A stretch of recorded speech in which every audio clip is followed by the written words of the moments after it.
Assalamualaikum kawan-kawanku semuanya. Bagaimana kabarnya hari ini? Semoga dalam keadaan baik ya. Nah, baiklah, di video kali ini kita akan belajar tentang perilaku yang mencerminkan pemahaman ibadah sholat.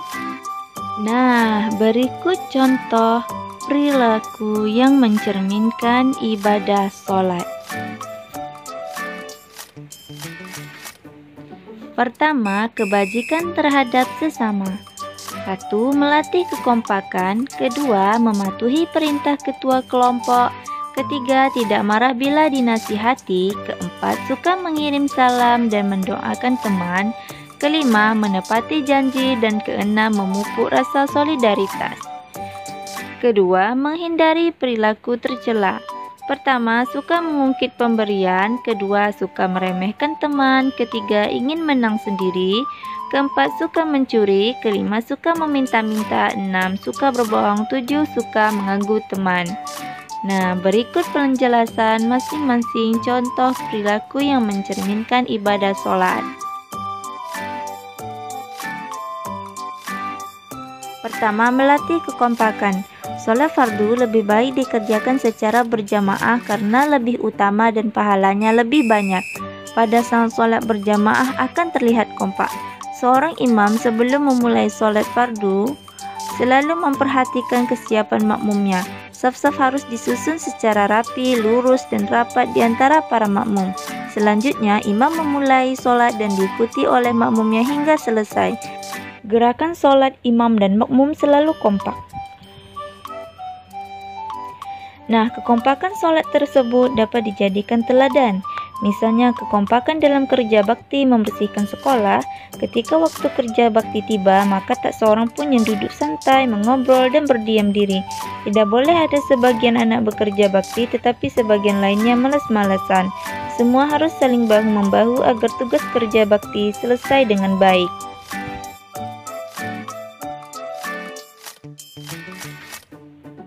Berikutnya, mematuhi perintah ketua kelompok. Nah, dalam sholat berjamaah, imam selalu diikuti oleh makmumnya. Takbir, rukuk, sujud, tasyahud, dan gerakan imam lainnya selalu dipatuhi makmumnya. Sepanjang sholat imam benar, maka harus diikuti makmumnya. Makmum tidak boleh mendahului gerakan imamnya. Pelaksanaan sholat berjamaah dapat dijadikan teladan. Imam sholat sama dengan ketua kelompok. Perilaku ketua kelompok harus benar dan baik agar dapat diikuti oleh anggotanya. Anggota kelompok harus patuh kepada ketuanya. Ketiga, tidak marah bila dinasihati. Imam sholat harus mau diberitahu kesalahannya. Makmum sholat juga harus mau dan berani memberitahu kesalahan imamnya. Ketika gerakan imam salah, makmum berucap subhanallah. Ketika bacaan imam salah atau lupa, makmum harus membetulkannya. Semua tindakan imam dan makmum tersebut hanya untuk kebenaran dan keikhlasan karena Allah semata. Begitu pula ketika bekerja atau bermain bersama. Kita tidak boleh gampang marah dan harus saling menasihati. Semua itu dilakukan untuk kebenaran dan karena Allah semata. Keempat, suka mengirimkan salam dan mendoakan teman.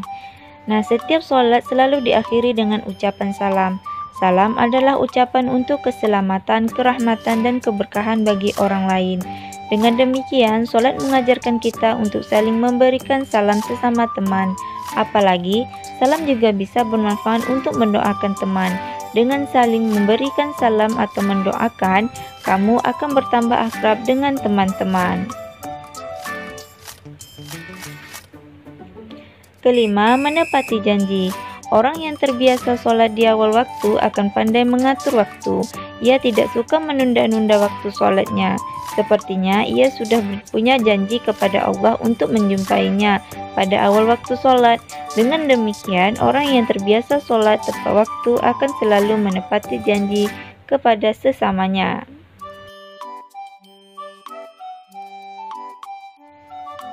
Keenam, memupuk rasa solidaritas.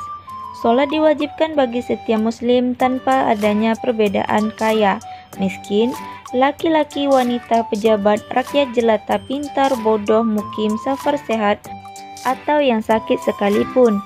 Bahkan tidak ada pembedaan atau pengkhususan saf-saf salat di dalam masjid. Bagi yang datang duluan, boleh menempati saf-saf terdepan.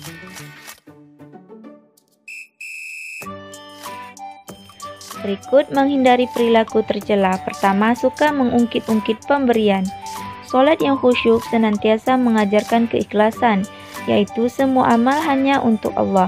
Apabila niat sudah ikhlas, maka tidak peduli dengan penilaian orang lain, tidak mengharapkan pujian atau imbalan, tidak bersedih karena dicaci atau berkurang harta, serta tidak menyebut-nyebut sesuatu yang sudah diberikan karena dilakukan dengan ikhlas hanya karena Allah semata. Kedua, menghindari perilaku tercela seperti suka meremehkan teman. Salat mengajarkan kita mengagungkan Allah dan merendahkan diri di hadapannya. Salat yang khusyuk akan menyadarkan betapa kecilnya diri kita, segenap pujian, keagungan, dan kemuliaan hanyalah milik Allah. Oleh karena itu, tidak pantaslah kita meremehkan ciptaan Allah yang lainnya, termasuk meremehkan teman. Ketiga, ingin menang sendiri. Siapa yang datang lebih dahulu di masjid, maka ia berhak menempati salat terdepan atau yang ia inginkan. Nah, untuk yang datang belakangan hanya berhak menempati saf salat yang tersisa. Ia tidak bisa bersikap ingin menang sendiri. Ia tidak boleh menggeser atau meminta jamaah lain pindah ke tempat lain karena akan ditempatinya. Sikap ingin menang sendiri seharusnya dapat dihindari. Keempat, suka mencuri. Tatkala membaca doa iftitah di dalam sholat, kita sebenarnya telah berikrar bahwa sholatku, ibadahku, hidupku, dan matiku hanya untuk Allah Subhanahu wa Ta'ala. Nah, selain itu, sholat sebenarnya akan mencegah kita dari niat berbuat jahat, termasuk mencuri atau mengambil sesuatu milik orang lain tanpa izin. Kelima, suka meminta-minta. Nah, selama sholat kita sebenarnya telah banyak meminta kepada Allah, baik meminta ampunan, petunjuk, pertolongan, belas kasih, raja, rezeki, kesehatan, kesejahteraan, rahmat, dan keberkahannya. Maka tidak patut kita meminta-minta kepada selainnya. Sikap suka meminta-minta itu tidak terpuji, apalagi sampai mengemis. Keenam, suka berbohong. Orang dapat saja berbohong kepada orang lain, tetapi sebenarnya ia tidak bisa berbohong kepada dirinya sendiri dan kepada Allah. Seorang yang beriman tentu menyadarinya dan tidak akan berbohong. Ketika ia ingat kepada Allah, maka setiap sholat kita harus diingatkan. Ketika akan berbohong, kita akan teringat terhadap pengawasan Allah, dan kita akan mengurungkannya. Ketujuh, suka mengganggu teman. Nah, kita tidak boleh mengganggu teman yang sedang sholat, apalagi sampai membatalkan sholatnya. Kita harus saling menjaga kondisi agar sholat dapat dijalankan secara khusyuk. Apabila kita sudah terbiasa menjaga kondisi yang baik atau tidak suka mengganggu sholat teman, maka kita terbiasa untuk tidak saling mengganggu. Oke kawan-kawan, nah itulah tadi contoh perilaku yang mencerminkan ibadah sholat. Semoga video ini bermanfaat ya.